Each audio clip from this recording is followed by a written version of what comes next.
passe la parole. Merci. Et je vous laisse introduire cette nouvelle conférence. Merci à vous. Bonjour à toutes et à tous. Merci d'être présents ici dans le cadre de ces 3 journées que vous avez commencé à partager et qui vont continuer et se prolonger demain. 3e temps fort de cette journée si concernante, et vous l'avez remarqué avec l'ensemble des intervenants et intervenantes depuis le début de cette journée. Nous allons nous concentrer maintenant pendant près de 45 minutes autour de la filière bois, ce qui nous emmènera d'ici 45 minutes au travers d'un débat évidemment concernant mais aussi interactif, puisque vos questions viendront aussi illustrer la deuxième partie de nos échanges. Et d'ici 45 minutes, vous n'oublierez pas de rallumer d'ailleurs vos téléphones portables.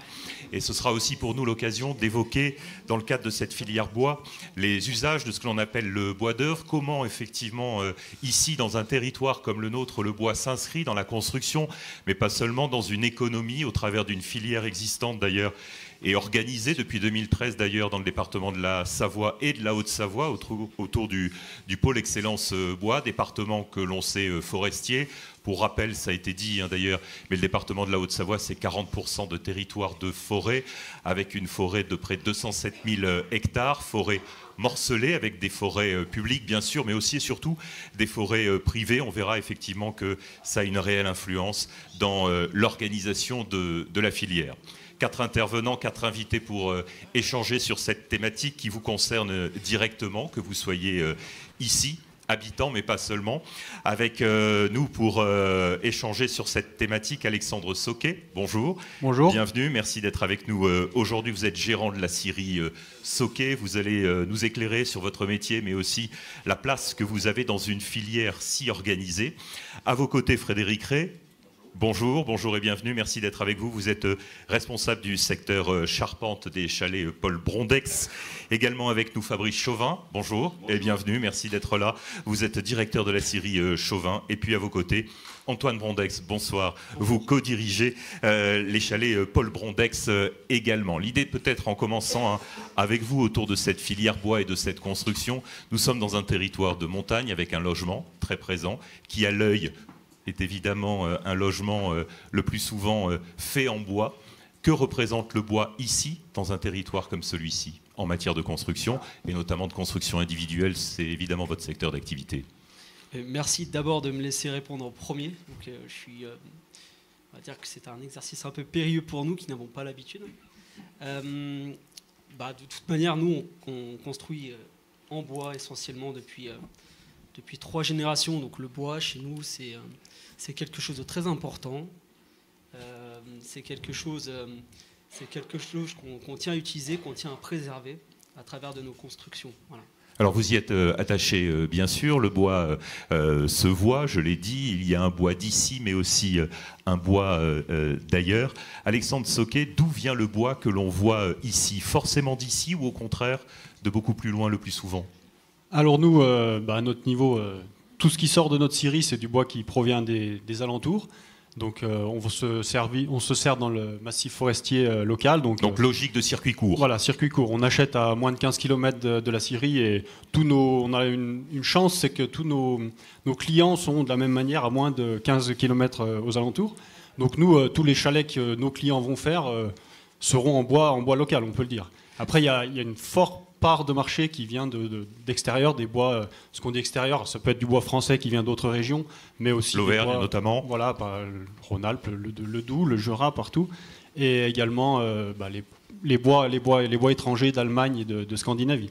Frédéric Ray, où commence le loin en matière de provenance de bois pour un territoire comme celui-ci, avec un bois très présent dans la construction notamment? En fait, donc l'entreprise Paul Brondex, c'est une culture bois qui est vraiment accroché à l'arbre, de passer de l'arbre au chalet en fait. On a encore une culture d'acheter nos bois en forêt, donc on reçoit les catalogues de l'ONF. En fait, on choisit nos coupes qu'on veut acheter, qu'on veut exploiter, dans un rayon d'une quinzaine de kilomètres, et on les exploite et on les fait scier à la scierie Sauquet en tant que scieur, donc du sciage à façon, avec nos débits de chalet, et on récupère les poutres pour les usiner et faire les chalets que vous pouvez voir aux alentours de Combloux. Les principales essences des bois d'ici? Les principales essences d'ici, c'est que nous, c'est quasiment 90% d'épicéa et 10% de sapin à peu près. Et après, un petit peu de mélèze aussi, mais qui vient ou des Alpes du Sud, ou alors un peu de mélèze de Brabant en Maurienne. Fabrice Chauvin, on parlait du loin et du près. Vous dirigez une scierie. Quels sont les bois que vous utilisez? Quels sont aussi les bois qui sont aussi et surtout demandés en matière de construction, notamment de chalets individuels? Alors nous, on est en Franche-Comté. Hein. Je suis à 6 km de chez Philippe Alpi, à côté de Pontarlier. On a une scierie ici que du résineux, sapin et épicéa, puisque nous, on a davantage de sapin. On a un massif qui est un petit peu plus bas d'altitude que les Alpes. Et on transforme du bois. On n'est pas sur les mêmes marchés que la scierie Soquet. Nous, on va travailler du bois de manière plus industrielle pour alimenter des unités de lamelés collés, des unités de contre-collés, de panneaux bois, de choses comme ça. Et vos bois proviennent principalement? Alors les bois proviennent dans un rayon de 80 km à peu près. C'est-à-dire que nous, on n'a que du bois jurassien. Alors, on a eu des tensions il y a quelques années sur les provenances de bois où effectivement on allait un peu plus loin. Bon, là, avec le dépérissement forestier, on trouve tout le bois dont on a besoin, on va dire, dans un rayon proche. Le rayon moyen doit être à 30-40 km. Bon, aussi, à peu près 1100 mètres cubes de grumes par jour, quoi, à peu près pour imaginer. Oui, ce qui est conséquent. Hein. C'est conséquent. Et pour la France, c'est conséquent. Pour l'Europe, c'est pas beaucoup, mais pour la France, c'est conséquent. Oui, pour l'Allemagne et l'Autriche notamment, vous êtes... L'Allemagne et l'Autriche, voilà, j'avais recherché 2-3 chiffres. L'Allemagne scie à peu près 24 millions de mètres cubes de résineux blancs par an, de résineux. Hein. Et la France, c'est 7 millions. Parce que l'organisation de la forêt est aussi différente dans ces pays. J'évoquais en préambule le morcelage notamment de parcelles publiques. Le tout début, c'est parce qu'on a gagné la guerre. Donc on a gagné la guerre, plan Marshall, on rase les forêts allemandes, on reconstruit l'Europe. Et les Allemands ont replanté la forêt noire, la Bavière, l'Allemagne du Nord en même temps. Et ces forêts sont arrivées toutes à terme en même temps. Donc c'était de la futaie régulière, beaucoup de plantations. Donc on a pu industrialiser l'exploitation de ces forêts. Et derrière, on a fait des unités de transformation très très importantes, de l'ordre d'1 million, 1,5 million, 2,5 millions de mètres cubes, hein, vous voyez, 10 fois comme nous, grosso modo. Et après, on a développé de la deuxième transformation, puisque c'est scieries crachées. En général, c'est les sieurs qui développaient, qui recréent une autre activité, pour recréer des grosses usines de lamelés collés, de contre-collés, de panneaux. Donc le leader aujourd'hui en Europe, en résineux, c'est l'Allemagne. Le numéro 2, c'est la Suède. Le numéro 3, c'est la Finlande. Le numéro 4, c'est l'Autriche. La France n'arrive qu'en 5e position en matière de résineux. On est premier, un peu égalité avec la Roumanie en feuillu, mais en résineux, on n'est que 5e. Donc on est des petits, hein, à 7 millions de mètres cubes. Voilà.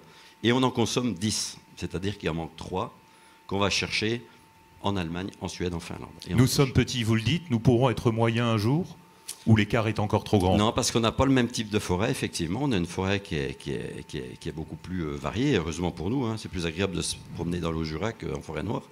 Donc eux ont industrialisé et on voit les problèmes apparaître en Allemagne avec le dépérissement forestier. On voit que leur production forestière, tout compris, est en train de décliner, est passée de plus de 40 millions de bois sur pied à 36, 37 sur 2024 ou 2023, suite au dépérissement forestier. Et les grosses unités allemandes commencent à avoir du mal à trouver la matière pour alimenter leur scierie, donc pour alimenter l'usine de transformation. Ce qui fait que le prix, enfin c'est un petit peu, voilà, on se dit le prix devrait remonter un peu parce que c'est eux qui sont très très puissants sur le marché au niveau concurrentiel. Antoine Brandex, il est parfois difficile ici de faire le distinguo entre un chalet neuf, un chalet certes neuf mais avec un regard ou un visuel en tout cas plutôt ancien avec des bois les plus anciens. Au vu de ce qui se construit aujourd'hui, ça semble être la tendance ou peut-être une mode. Que représente le bois vieux ou vieilli et d'où vient-il? Donc le vieux bois. Le vieux bois. Oui, donc aujourd'hui, l'essentiel... Bien dans votre micro. Ouais, pardon. L'essentiel des boisages, oui, il y a soit de l'épicéa, soit du mélèze en bardage. Il y a des structures aussi, ce qu'on appelle vieux bois, essentiellement qu'on voit dans des vieilles fermes. Aujourd'hui, pour construire avec du vieux bois, on est amené à récupérer du bois. Donc c'est du bois de récupération qui ont été démontés de vieilles fermes, essentiellement dans les pays de l'Est. Voilà. On le trouve en moins grande quantité ici. Donc on est amené à travailler avec un secteur finalement qui n'est pas réellement contrôlé. Voilà. Alors là, on parle, c'est pas du bois de pays, là, par contre. C'est la demande principale de vos clients et des clients en règle générale d'avoir cette touche déjà vieillie? En bardage vieux bois extérieur, clairement, on a une grosse moitié de nos chalets qui sont faits en bardage vieux bois. Donc il faut les trouver. Et on ne contrôle pas du tout cette filière-là, par contre. Voilà. Vous expliquez à vos clients ce qui pourrait être compris comme un non-sens? On l'explique, alors je ne sais pas si on l'explique de la bonne manière, je pense qu'on va être amené à l'expliquer de plus en plus, puisque de toute façon ça se raréfie. Oui, aussi bien ici que dans les pays de l'Est, à force de démonter, forcément finalement, il n'y a plus rien. Peut-être qu'on n'est pas arrivé encore à l'expliquer correctement à nos clients. Voilà. Frédéric Rey, il y a une part de pédagogie dans le métier que vous faites en direction des échanges que vous avez avec vos clients sur le type de bois, l'utilisation, la notion de circuit court. On va y revenir avec vous. Vous allez aussi, je crois, ensemble en forêt pour venir choisir notamment les bois que vous allez être amenés à utiliser pour tel ou tel chalet. Vous vous sentez aussi dans une démarche de pédagogie, c'est nécessaire? Oui, on a une pédagogie en fait par rapport à nos clients de dire on a un circuit court. Il y a 5-6 ans en arrière, on prenait tous nos contre-collés en Autriche et en fait on a changé du toto. On a été chez Prolinium, donc une filiale en fait de la scierie Chauvin, pour essayer de se rapprocher au niveau des transports, au niveau des circuits courts, du bilan carbone. Les clients, ils sont sensibles ou pas forcément? Les clients, oui, ils sont sensibles. Quand on leur dit qu'on va couper des arbres à Crévolant, des épicéas à Crévolant, et en fait, on leur fait leur chalet à Saint-Nicolas-la-Chapelle qui est en face, et on leur dit vos bois ils proviennent d'en face, quoi. Et ça compte. Donc ça compte. Les gens sont très attachés à cette notion de proximité et de dire il y a un bilan carbone et il y a peu de transport. Après, c'est vrai que vu le problème de scolyte qu'on a eu ces dernières années, on a dit sur les 3 dernières années, on ne coupe pas nos coupes de forêts qui sont saines, et on a acheté en fait sur 3 ans des forêts de particuliers qui avaient leurs arbres qui séchaient, pour essayer de pallier un peu à ce problème de tous les arbres qu'on voit dans notre paysage qui sèchent, quoi. Donc c'est une démarche de l'entreprise qu'on a décidé de prendre depuis 3 ans pour essayer d'évacuer un peu ces bois scolités. Fabrice Chauvin, sur l'utilisation du bois qui sort de votre série, on le voit ici, notamment au travers des chalets individuels, mais pas seulement. Comment la construction, autre que le chalet individuel, utilise le bois? C'est encore un tout petit pourcentage parce que le béton a beaucoup d'avance pour de nombreuses raisons. Alors ici, on est sur des marchés de niche. C'est les départements où il se consomme le plus de bois pour la construction. Il y a un pouvoir d'achat, voilà, c'est pas le cas partout en France. Il faut bien. Dans l'Ouest aussi, paradoxalement, à cause du bois d'importation, il y a des consommations de bois assez importantes pour la maison Saturbois. Mais c'est vrai que le pourcentage des maisons Saturbois a plutôt tendance à se tasser pour des questions budgétaires. C'est pas qu'elle est forcément beaucoup plus chère, c'est qu'aujourd'hui, le prix du foncier, le prix des études pour construire, etc., fait que la maison Saturbois a du mal à décoller. Et les promoteurs d'habitat collectif ou les collectivités qui sont amenées à soit rénover, soit construire, vous sollicitent? La promotion, il faut reconnaître que la promotion en France, à part dans des régions comme ici, a fait du mal au bois, puisqu'en général, c'est des maçons, c'est des gros constructeurs, on les connaît tous. Oui, le réflexe, c'est le béton. Etc. Le réflexe, c'est le béton. Voilà. Et quand vous arrivez trop tard sur un projet, pour vous le refaire en bois, c'est trop tard. Un projet bois, il doit être pris depuis le début, parce que ça ne se conçoit pas du tout pareil, et ce n'est pas forcément encore dans les habitudes des constructeurs. Mais la majeure partie des débouchés des scieries résineuses françaises, c'est le négociant. Le négociant qui achète du bois aux scieries, en bois vert, traité, ou pas traité d'ailleurs, et qui va le revendre ensuite à des petits charpentiers pour la construction. La majorité du bois en France, je pense, part dans la rénovation. C'est tout des petits trucs, c'est tout des petits chantiers la rénovation. C'est vous qui allez refaire votre terrasse. C'est pour ça qu'on a vu pendant le Covid que ça manquait de bois partout, parce que tout le monde était dévalisé de bois, tout le monde allait bricoler, et manquait du bois, et ce qui a fait que le bois montait. Voilà. La majorité est là. De plus en plus d'entreprises en France, malgré tout, créent de la deuxième transformation dans le bois, parce que les constructeurs la demandent effectivement. Donc en face de vous, là, vous avez les Allemands, les Autrichiens, vous avez des gros, des très très gros. Donc il faut se battre avec eux, mais il est vrai qu'il y a un logo qui a été fait par les sieurs français, un logo Bois de France. Une marque, avec l'idée effectivement de pouvoir véhiculer une marque. Et en fait, ça marche très bien. Et on se rend compte qu'en travaillant, en faisant connaître, c'est quelque chose aujourd'hui qui est demandé. Dans le Jura, on a aussi Bois du Jura qui commence à prendre un petit peu. La ville de Pontarlier fait un centre aquatique qui a demandé du bois à AOC Bois du Jura. Donc c'est en train de prendre. Le français aujourd'hui, c'est vrai, préfère du bois français, préfère savoir d'où il vient. Alexandre Soquet, avec l'implantation locale qui est la vôtre et les collaborations que vous avez avec les constructeurs individuels, qui d'autres vous sollicitent? Alors nous, on a une clientèle très variée, donc vraiment du petit charpentier, moyen charpentier, menuisier, beaucoup de particuliers aussi. Dans le cadre de programmes de rénovation, par exemple? Beaucoup de rénovations, des rénovations de grosses toitures sur des chalets qui ont été faits, même des immeubles qui ont été faits dans les années 60-70 sur Megève et ainsi de suite, donc toujours en local. Donc nous, on parlait de pédagogie tout à l'heure, on essaye d'avoir auprès de nos clients une pédagogie au niveau de justement les sensibiliser maximum par rapport au bois scolité. Donc clairement, pour de la rénovation d'un toit, d'une toiture, c'est du bois qui va être non apparent, un bois scolité, un bois bleu, ne gêne absolument pas. Donc nos clients sont quand même intelligents, ils voient le paysage qui change autour de chez eux, donc ils comprennent cette situation, et donc on arrive de plus en plus, je pense que les 3 dernières années là, sur nos volumes d'épicéa, 60%, 70% c'était des bois scolités qu'on a réussi à réutiliser, même en charpente apparente. Maintenant la mode, vous parliez du bois vieilli, le bois vieilli, le vieux bois vraiment étant de plus en plus rare, les gens cherchent un peu des solutions intermédiaires, exactement. Donc ils prennent du bois neuf qui vieillissent avec des peintures, des lasures, etc. Donc clairement un bois scolité qui va être un petit peu bleu, ça gêne pas non plus. On peut avoir du bois bleu dans une belle charpente d'un chalet neuf voilà. Pour compléter peut-être les propos d'Alexandre. Ça peut même devenir une mode, le bleu, je veux dire. Il faut peut-être carrément faire un produit d'exception et puis récupérer le bleu qu'il y a au bord des épicéas scolité, en faire des planches. Bien dans votre micro. Et de faire des intérieurs en bleu scolité Chablis. Oui, comme le Chablis. Ouais. Vous avez le sentiment justement qu'en matière de mode, on parlait effectivement du vieux bois, vous sentez d'autres modes commencer à venir? Alors peut-être celle que vous serez amené à lancer, pourquoi pas, celle du bleu. Non, mais il existe d'autres modes ou d'autres tendances que vous percevez de plus en plus aujourd'hui? La tendance Chablis, chez nous, la tendance Chablis est complètement en intérieur, ça nuance le bois d'ailleurs.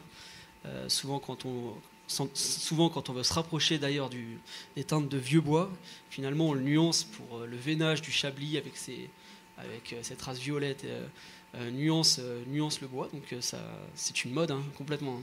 Fabrice Chauvin. Je voulais peut-être préciser, je ne sais pas si tout le monde sait ce que c'est que du bois Chablis. Voilà, bon. Voilà, c'est ça. Ouais, c'est souvent meilleur. C'est souvent bien meilleur. Le Chablis, c'est un bois. L'épicéa est attaqué par un champignon qui rougit sa couleur. Et alors, c'est pas toujours. Ils sont pas tous bons. Il faut beaucoup trier. Mais si vous triez bien, vous avez des couleurs après dans l'épicéa qui est blanc normalement quand il est sain, qui devient rouge violacé, etc., etc. Et ça vous donne un aspect bois vieilli, quoi. Voilà. Il y a aussi le bois étuvé maintenant qu'on fait, c'est-à-dire qu'on part de bois épicéa qu'on va mettre en étuve, sécher, pour faire ressortir la couleur. Et ensuite, on le brosse généralement et ça donne un côté vieux bois quand même qui est assez sympa. Voilà. Et moi, je voulais quand même ajouter une petite chose sur le bois bleu parce que j'ai l'impression que tout le monde est beau, tout le monde est gentil, mais c'est pas tout à fait comme ça que ça marche. Ce serait trop simple. Voilà. Et je suis dans la région qui est le plus touchée aujourd'hui. Le scolite est monté en altitude. Aujourd'hui, il est au plus haut, mais il se régale parce qu'il n'y a que de l'épicéa et il fait un carnage. Effectivement, bon, il y a quand même des régions qui s'en sont sorties. Les Vosges ont beaucoup moins d'épicéa que nous, mais dans les Vosges, il y a quasiment plus de scolite. Enfin, je parle sous surveillance de l'ONF. Nous, sur le nord département du Doubs, du côté de Mèche, il y a quasiment plus de scolite non plus. Et on avait aussi un problème de dépérissement avec le sapin. Bon, mais le sapin, ça y est, avec la pluie qui est tombée en 2024, c'est fini. Moi, j'ai quand même espoir qu'on va y arriver. Alors, il y aura des morts, on le sait qu'il y aura des morts. Mais voilà. Après, sur le bois bleu, il est utilisable, effectivement. Moi, je suis comme monsieur. Sur mes 1000 mètres cubes, je pense que j'en rentre 600 à peu près qui sont bleus. Donc, on sait faire. On n'a rien dit à personne. Voilà, c'est pas compliqué. On n'a rien dit à personne. Pour on ne a pas s'inquiéter, pour quelle raison? Parce qu'on nous dit il faut faire la vulgarisation pour dire c'est du bois bleu, c'est beau. Nous, on n'a rien dit à personne. On mesure quand même ce qu'on met comme bois bleu, on ne met pas tout puis n'importe quoi. Si vous avez une belle charpente comme ça, qui est en bois tout blanc, et puis que vous avez une poutre qui est bleue, le client il va dire ça c'est vraiment dommage, elle est bleue, tout le reste est blanc, c'est dommage. Si vous avez tout en bleu, on ne va rien vous dire, on va dire tiens ça change, c'est magnifique. Donc le vrai sujet il est là, c'est qu'il faut valoriser le bois bleu, mais il faut que ce soit homogène. Si c'est pas homogène, et harmonieux à l'évidence. Et sur l'agrume, bon, l'ONF, 1 an pour s'il y a des scolites, au bout d'1 an, je vous invite à venir voir à quoi ça ressemble des scolites, ça vaut pas cher. C'est pas compliqué, les scolites. Les arbres scolités perdent leurs écorces. Quand ils ont perdu leurs écorces, le soleil tape dessus, la pluie, voilà. Au bout d'un moment, il y a des fentes. Dès que l'eau rentre dans ces fentes, c'est pourri, c'est fini. C'est inexploitable au niveau construction, ça peut être que dans l'emballage. Donc ça dépend des périodes. En fait, il y a des périodes, c'est bon pendant 3 mois, il y a des périodes, c'est bon pendant 6 mois. Mais le sujet de base, c'est qu'il y en a tellement que les scieries locales dans les régions comme nous, on est débordés. Oui, vous ne pouvez pas suivre au vu effectivement du volume existant. Eh ben, c'est trop tard, donc on a une perte. On peut faire des belles choses avec du bois sec, mais on a quand même beaucoup de pertes. Nous, on a beaucoup de pertes parce qu'on en a trop. Voilà, donc je voulais juste rajouter ça. J'ai fait une petite présentation, mais je ne sais pas si on va l'avoir un peu pour vous montrer un petit peu les sujets. En matière de filière, j'ai compris effectivement que la filière bois est organisée. Alors sur les pays de Savoie, donc en dehors de votre région, elle est organisée autour du pôle Excellence Bois. Les constructeurs, eux, sont affiliés à la Fédération française du bâtiment. Comment vous vous organisez les uns et les autres pour défendre les mêmes intérêts, viser les mêmes objectifs et faire en sorte que le bois puisse avoir une place peut-être différente, plus de sens en matière d'environnement, en matière de circuit court, pour reprendre votre propre terme, et éviter peut-être les non-sens que l'on a évoqués. Vous avez le sentiment de bien travailler ensemble aujourd'hui, ou au contraire, il y a un vrai chemin à trouver les uns et les autres pour faire en sorte que le bois avance? Je pense que ce n'est pas un cas général. Nous, on travaille de cette manière-là parce qu'on a été éduqués historiquement comme ça. Aujourd'hui, chacun travaille comme il le veut.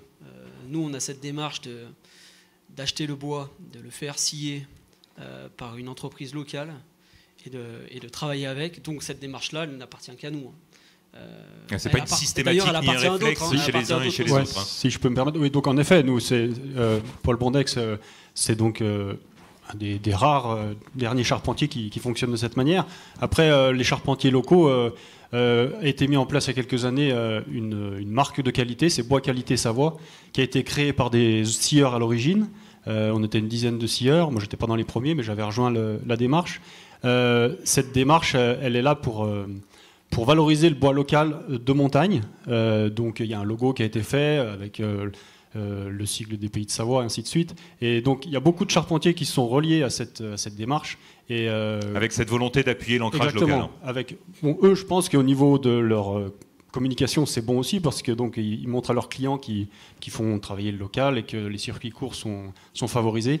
Donc ça se développe quand même. Après, il y a toujours un travail important à faire au niveau de la communication, que tout le monde soit au courant de ses habitudes, de ces choses qui se mettent en place. Et donc voilà, mais même en local, je pense que la démarche va dans le bon sens quand même.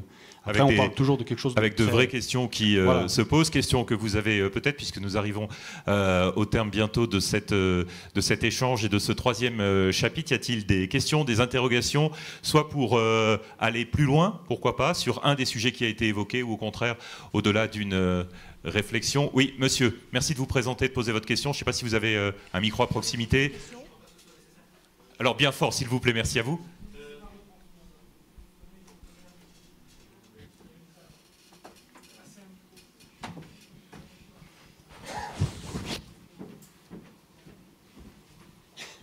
Excusez-moi, on était en phase logistique aussi, il y avait une question là-bas.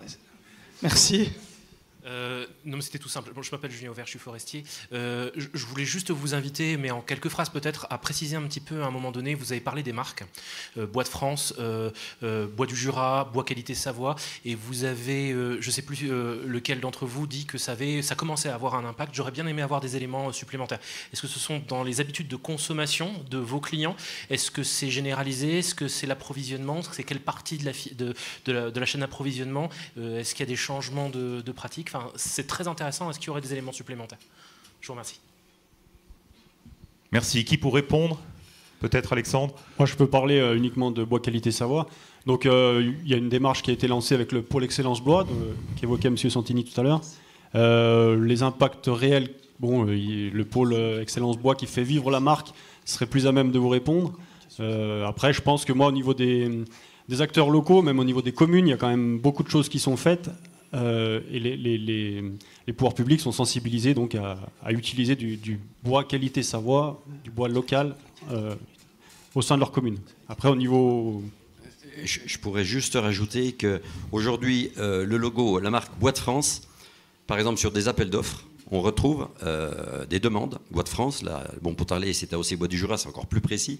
Mais vraiment, nous, en tant que fournisseurs de panneaux CLT, c'est des grands panneaux pour faire c'est un concurrent du Prémur Béton, si vous voulez. C'est vraiment un gros plus. Parce qu'aujourd'hui, je pense qu'on a créé une filiale il y a 4 ans qui fait peut-être 14-15 millions d'euros de chiffre d'affaires. Mais 80% aujourd'hui, c'est parce qu'on répond à des appels d'offres Bois de France. Et je voulais rajouter que, en fait, le bois, faut le faire rentrer dans les villes. Le faire rentrer en campagne, en montagne, c'est pas dur. Il est déjà présent, il est là. Il n'y a pas de problème. Il a sa place. C'est la ville. Il y a des gens pour ça. L'enjeu, c'est la ville. L'enjeu, c'est les surélévations, c'est tout ça, c'est les atouts du bois, c'est le bilan carbone. Donc les marges de progression, elles sont en ville et non ici, voilà, c'est la filière. Elles existent. L'enjeu vraiment de la filière bois en France, c'est l'évidence. Peut-être une dernière question, puisque nous sommes un peu pris par le temps, en sachant qu'effectivement, il y aura la possibilité ensuite pour les uns et les autres de pouvoir échanger avec l'ensemble de nos invités dans un deuxième temps. On va questionner à la salle du premier étage. Damien, est-ce qu'il y a des questions en salle du premier étage ? Eh bien non, absolument pas, merci. Voilà, ça répond. Une autre question Idéal dans la pour salle. le timing. Il y a une question là-bas, j'arrive. Voilà, le micro va venir jusqu'à vous. Elle est où la question ? Ah, ici. Merci de vous présenter. Ah là, pardon. Si vous pouvez vous présenter et poser votre question, s'il vous plaît. Merci à vous. Je suis du pays de l'Est, mais... Bien dans votre micro, s'il vous plaît, merci. Je suis du pays de l'Est, mais aucune importance. Donc, mon question, c'est est-ce qu'il y en a des granules du bois local? Et est-ce que vous pensez pas à faire un cycle, se débarrasser avec de déchets de bois, avec de granules de bois? Alors, l'utilisation des déchets de bois, éventuellement dans une valorisation d'un côté. En général, c'est le pellet, le plus possible en résineux, c'est le pellet. Il se fait du pellet. Voilà, je ne sais pas si ça répond à votre demande. Après, qu'est-ce qui se fait d'autre? Il se fait du panneau de particules, il se fait du papier. Avec... Ouais. À l'évidence, qui peut être aussi utilisé autrement d'une certaine façon. Tout à l'heure, vous avez parlé de déchets qui c'est pas prévu, etc. Et donc, il y a plusieurs types de granules du bois. Donc, il y a des pellets, il y a agro-pellets, etc. Est-ce que vous, comme vous avez des séries, est-ce que vous envisagez de faire en production locale de granules de bois ou... Alors, de granulés de bois. De granulés de bois, production locale peut-être. Alexandre, avant de conclure. Nous-mêmes, on est trop petits pour se lancer dans une production comme ça. On pourrait, il existe des machines pour faire des petites productions de pellets, mais bon, c'est pas notre cœur de métier. On a déjà du mal à avoir assez de monde dans nos usines, donc on va pas encore se développer à faire autre chose. Par contre, il y a besoin d'un volume assez conséquent pour que ça fasse sens. Par contre, clairement, toute notre production de plaquettes, tous nos déchets partent à Savoie-Pellet, qui est une usine en Savoie et qui eux fabriquent des pellets siglés Haute-Savoie, enfin Savoie quoi. Merci. Merci à vous. En tout cas, j'espère que vous avez pu avoir tous les éléments nécessaires autour de ce sujet si concernant. Merci à nos invités Alexandre Soquet, Fabrice Chauvin, Frédéric Rey et Antoine Brondex. Merci à vous pour votre présence, bien sûr, aujourd'hui, mais aussi demain. Et la suite de ces chapitres si concernant continue jusqu'à ce soir. Merci à vous.